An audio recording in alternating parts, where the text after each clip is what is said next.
سلام بینندگان عزیز. مهمان رادیوی آزادی، پهلوان معروف و مربی ورزیده گوشتین محمد شریف سلیمانوف. شما را ما به استودیوی بخش تاجیکی رادیوی آزادی خیر مقدم میگوییم. قبل از شروع صحبت شما را با جشن 70 سالگی زادروزتان صمیمانه تبریک نموده و شما تن صحت، دل بیغم، خاطری جمع و تمام خوشی‌های روزگار را تمنا دارم. آقای سلیمانوف، لطفاً بگویید که شما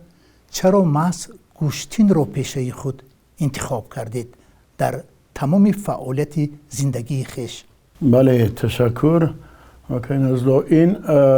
سببی در این رشته قدم نمودن ما این است که ما اولادان همین پدر و بابامون همین پهلوان بودن و بوسکش و من چواندازش میگم بوسکش و اوستا، همین اولادای گذشته ما همش همین بودن. همین نصیب و تقدیر در همین پیراه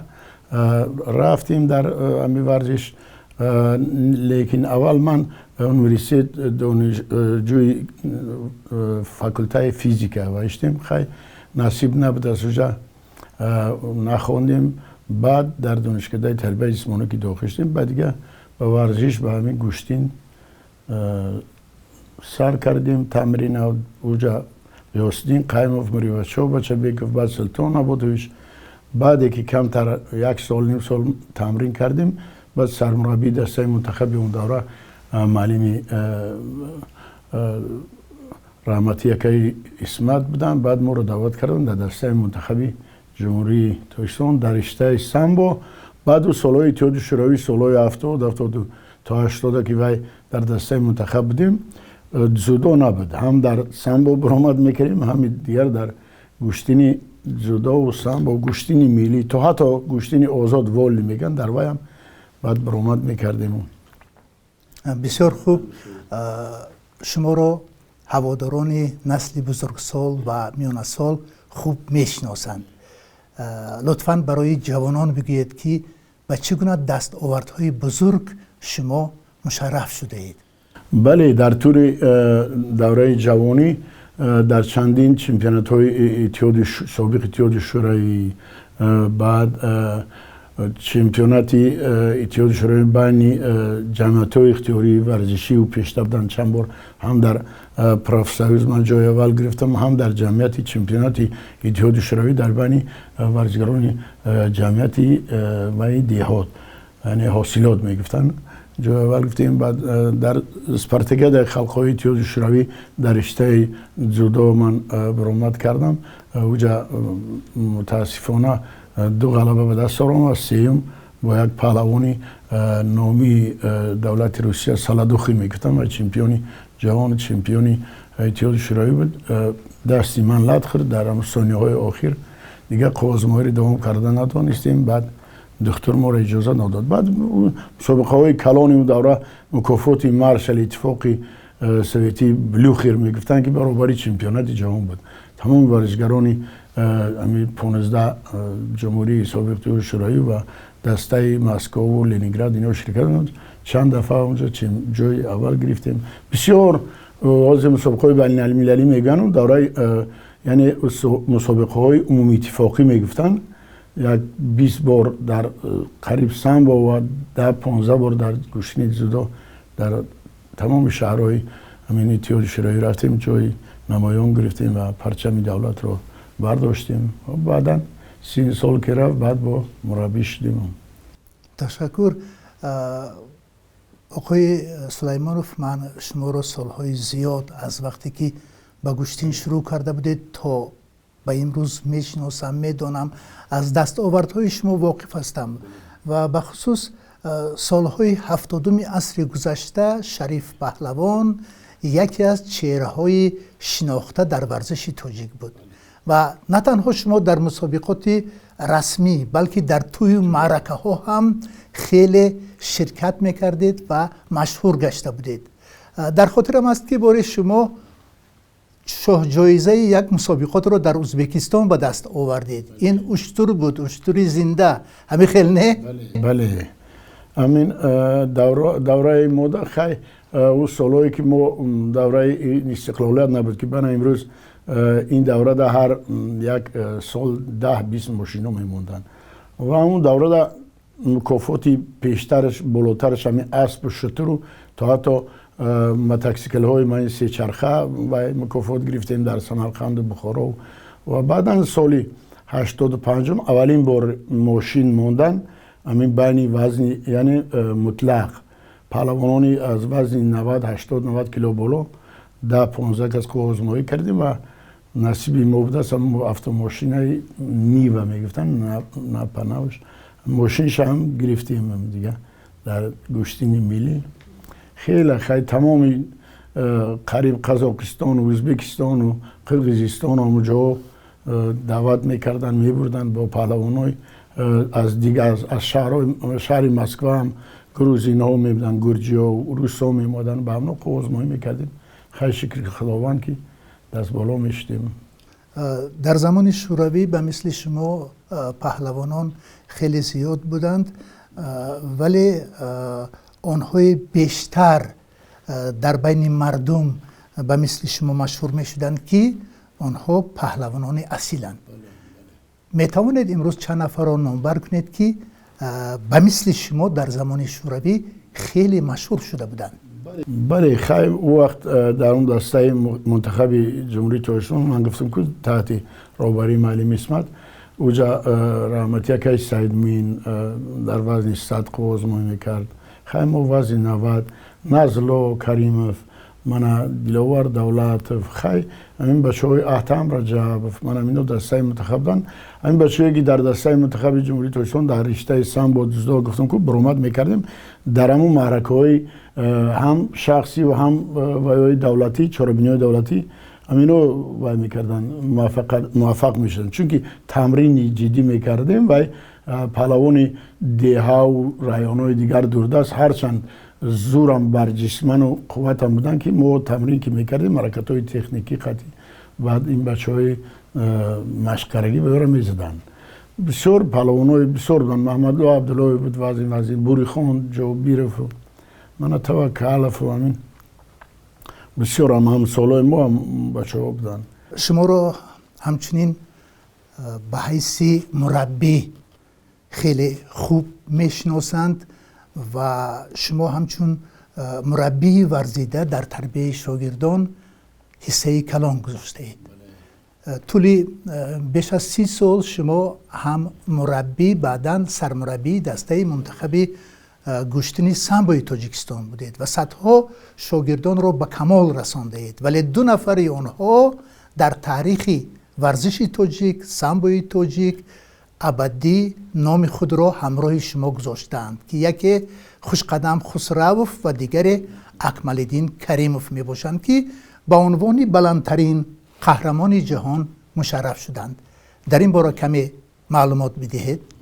تشکر. خیلی در طول این قدر سالی که ما مربیگی کردیم و بعدا از سال 2017 سرمربی تیم سامبوچان بودیم بچه های خیلی پرقوت تمرین میکردن که مثال من همراه این 2 پهلوانی که شما حاضر نامش نگرفته یک مالدین و خوشقدم من این خوجزاده بهروزم یک جای قطعی اینا تمرین میکرد یکی بعدی رحمتی که سیدمی طولی 30 و چند سال بود 40 سال بود که همین خوجزاده اولین بار چمپیون جهان در دولت روسیه در شهر سوچی شدن سال 2017 بله سال 2017 اینم در دست ما یک جای قطعی همین پهلوانان در دسته منتخب تمرین میکردن ولی نامنویس در آبیدف در ژورنال وای بود بعد معلم چند بار گفت که همین گیر در خدمت من گفتم بیاد مشق کند پهلوانا ژورنال ما در بسن همین بچه‌ها خیلی موفق شد بعد سامان محمد بیگ فهم دوره جهانیش در دست ما تمرین میکرد که در رشته جودو چمپیون جهان در بین جوانان شد ولی بسیار بودن جایزه داران چمپیونات جهان و من جام جهان و من سر کرده ظفر علیم شایف و من نازم آخیرف و عین‌الدین قربانوف و قربان محمدوف و من خیلی نظرف بسیار اینا رو اگر حساب کنیم صدها خیلی که شما قید کردید همین طولی مربیگی من اگر هر سال 30-40 بار پرچم برداشته باشیم، این اگر حسابش کنیم در طول 35-40 سال این از 1000 بار میگذرد که در زینه‌های یکم، دوم، سوم پرچم جمهوری اسیامون برداشته شد. شما در عائله‌تان همچون پدری مشفق و بابای مهربان نیز صاحب احترام هستید. بگید لطفاً آیا برخی از فرزندان یا اینکه نبیرگان شما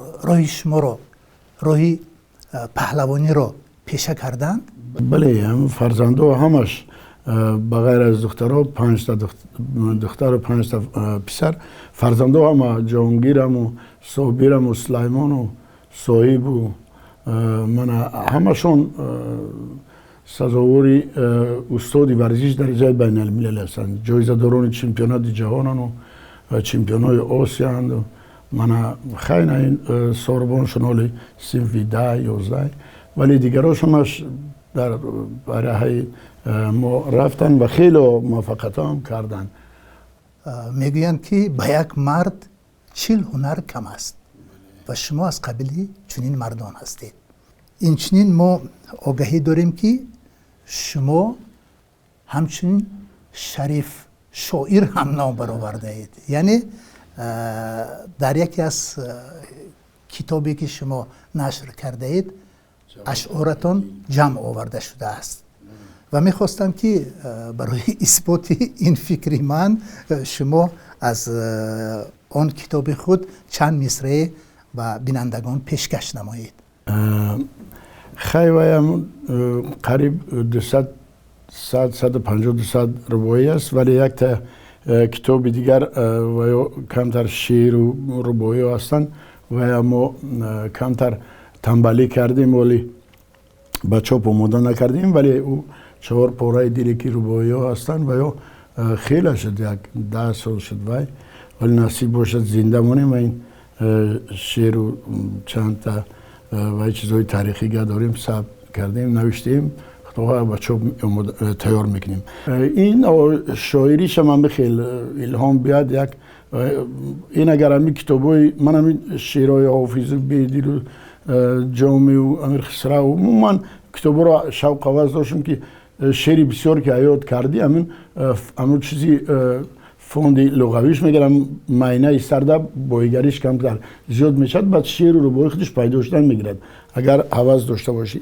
ربایی من بخیل ایجاد کردیم. بعد مثال من یک تاش همی خیلی ربایی که افسوس بهاری دلستان میگذرد، افسوس بهاری دلستان میگذرد، عمری من تو با این و آن میگذرد، در مجلس انس و گاه در مجلس غیر، در محفل یار و دوستان میگذرد. شما که هم نوازنده هم سراینده هستید و با جمعی از دوستانتون ما چند سرود رو با نوار گرفته بودیم و برای همین میخواستم که یک پاره از سرود شما با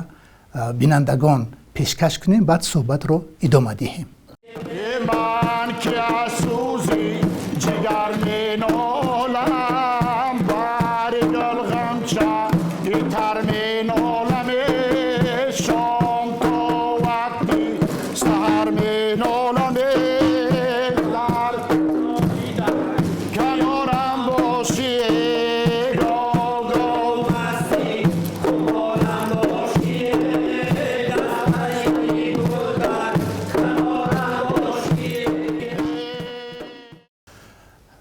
صحبت خود را با پهلوان نامدار و مربی ورزیده محمد شریف سلیمانوف دوام میدهیم. اینچنین شما یک شغل دوست داشته دارید یا چنان که میگن هابی. وقتی که ما به خانه شما رفته بودیم آنجا ما قفس‌های زیادی کپک را دیدیم. هم خیلی همین خیلی هست. انسان در زندگی بغیر اون کسبی که مثال و هنر یا دکتر یا معلم یا چیزی است با یک انسانی است که با یک حیوانات با گاو و مال حواس دارد و بعد ما که در قشلاق زندگی کردیم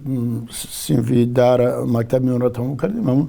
همین خیلی کوهستان دا بعد همین کاوچوجا کلان میکردیم بعد پدرم و اکا میگرفتن ما کلان میکردیمشون خیلی کلان میگرفتن به همون مهمانا راش میدادم ما خفای همون کاوچوجا گریه میکردیم میگشتیم دیگه همین حواس بعد امکمون همون خیشامون که همون کاو شکار میرفتیم همین در دل ما مونده بود بعد حاضرم در خانه به کاو یک تا دو تا سه تا دویم هست همون خیلی که همون صدا میگند یک راحت میکنی من یک وقتا همون دوره که سفرهای خدمتی میرفتیم دیگر شهرها و دیگر جا اوجا می اومدم همون من بلالایکا داشتم بلالایکا همون یک از بابک روسی نیتا خیلی دمبره نبودو بالای همون قفس لطه برکرگی با همون بلالایکا را من خودم که می نواختم همون کاو حس میکرد که امی صاحب من اومده است انا لطه برکرگی نمیدید منه یکی در صدا میدرمد همون نواختنی همون بلالایکا را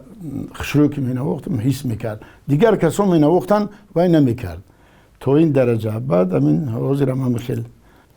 شما که در دو زمان به سر برده در زمان شوروی در زمان استقلالیت دولتی تاجیکستان و با ورزش سر و کار دارید بگید که چی دیگرگونی هایی هست چی تحولاتی هست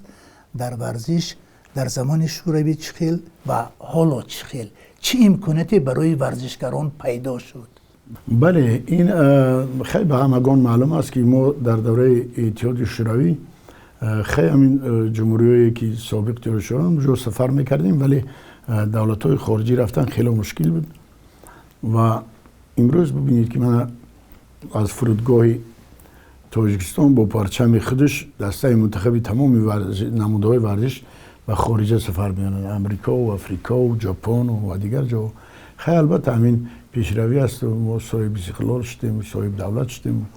با همون پرچم و سرود ملی خودمون ما وقتی که در یگان دولت خارجی میرویم و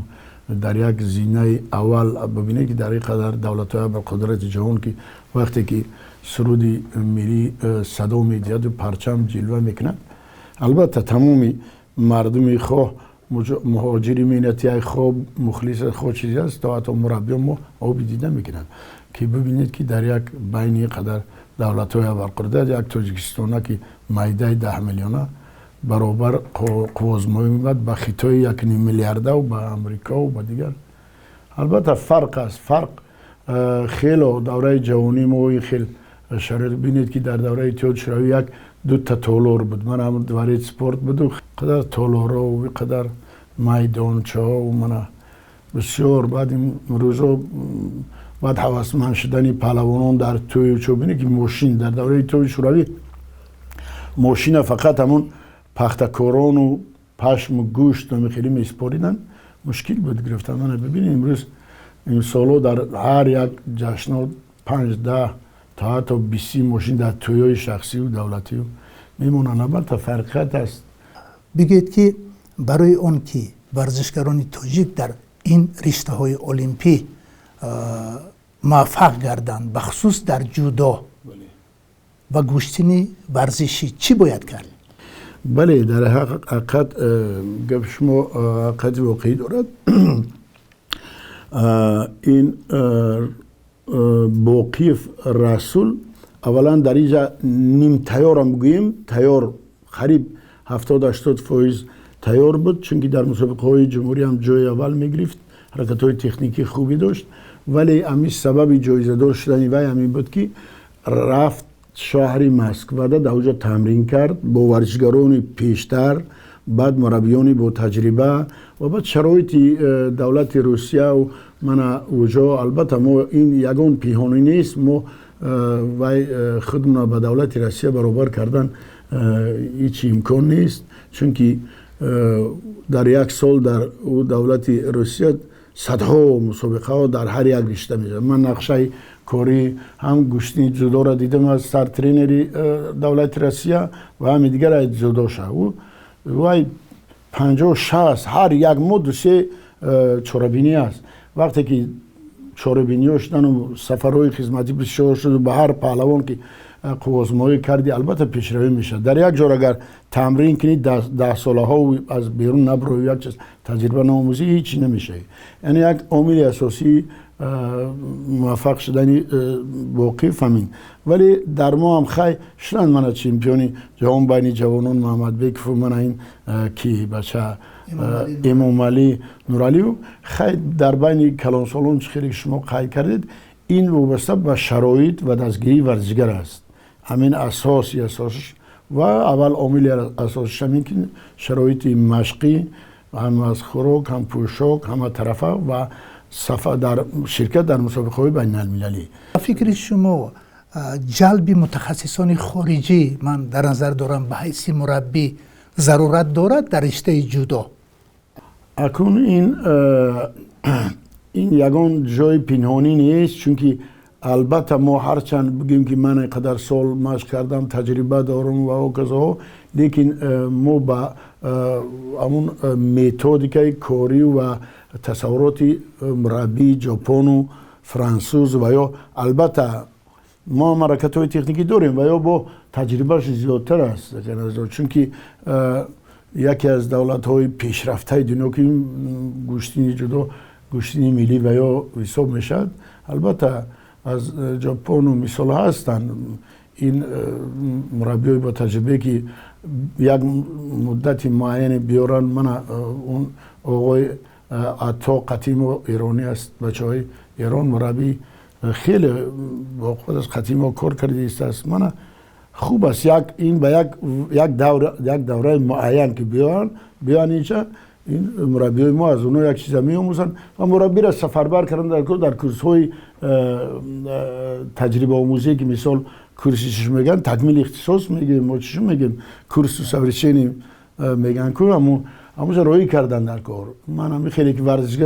ورزشگر در دیگر دولت ها میبرید با پهلوان های اوجا و میگنن همون مربی ها هم برای تجربه روی کردن در کار کورس های آموزیش که در یک سمینارهای دیگر دولت های پیشرفته دنیا در یکون جلسه اشتراک کنند پیشروی میشد. تشکر. صحبت ما در عرفه سال نو میلادی و جشن 70 سالگی زادروز شما صورت گرفته است. تمنیات شما به مردم تاجیک، به هواداران ورزش، به خصوص به آنهایی که حالا ما را تماشا میکنند میشنوند. بله، تمنیات من همین اولش همین که خداوند متعال نصیب تینجی و امانی تمام مردم تاجیکستان و تاجیکانی که در بیرون از مرز زندگی میکنن همین زندگی خوب تینج و امان و من سربلند و موفق باشن و جوانان امروزه را ما هم خیلی دعوت میکنیم که در یگان راهی ویران نروند، فقط در راه کمر همت بندن که برای آبروی ملت آبروی دولت مهنت خود صرف کنند که اون جاده نباشد. من نمیگم یک ورزش در علم است در هنرهای بسیار هستند، ولی ما همچون ورزشگر که هستیم تمنا میکنیم که در سالهای آینده صاحب اختیارهای دولت چمپیون های جهان و جایزه داران و چمپیون های بازی های المپی شوند و ما از این جوانان افتخار کنیم، سربلند باشیم. بینندگان عزیز، در همین جا صحبت ما با پهلوان معروف و مربی ورزیده محمد شریف سلیمانوف به پایان میرسد.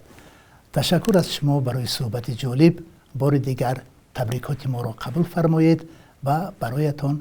همه خوشی های زندگی را تمنا میکنم.